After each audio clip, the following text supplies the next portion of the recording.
आज हम देखेंगे टाइम, स्पीड एंड डिस्टेंस। ठीक ना, ऐसे तुम पढ़ लिया होगा। और टाइम स्पीड डिस्टेंस चैप्टर था 10th में पढ़ना।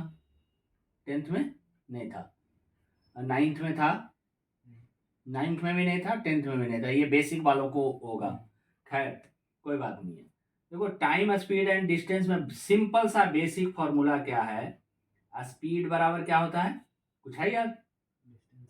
डिस्टेंस बोलो जोर से। Distance upon time. तो लगता है यार तू 10th तक पढ़ लिया है, टीचर का जो है क्या यार तू भी। अच्छा, टाइम बराबर क्या होता है? Distance upon speed.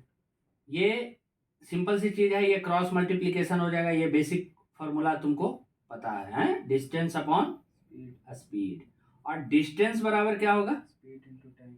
डिस्टेंस बराबर हो जाएगा स्पीड इनटू टाइम। यहाँ तक क्लियर है? अब देखो, इसमें सिंपल सी चीज है, जो ट्रेन है 3 चैप्टर इस पे आधारित है।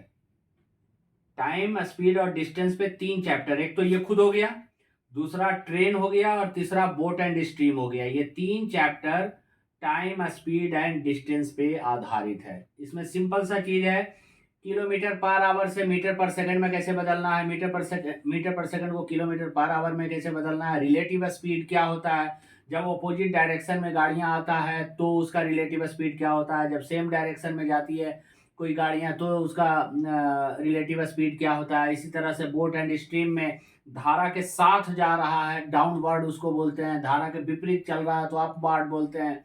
डाउन स्ट्रीम यदि चल रहा है तो दोनों का स्पीड जुड़ जाता है, और अप स्ट्रीम यदि चल रहा है तो दोनों का स्पीड क्या हो जाता है, धारा और नाव का डिफरेंस उसमें माइनस कर लेते हैं, सब्सट्रैक्ट कर लेते हैं। लेकिन यही चीज रिलेटिव स्पीड जब टाइम एंड स्पीड में आता है तो दो अपोजिट डायरेक्शन में चल रहा है तो जुड़ जाता है।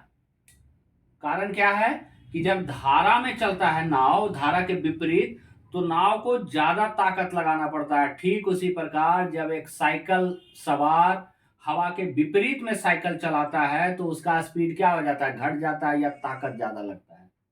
क्लियर है या बस मुंडी हिला रहा है? क्लियर है, क्लियर है।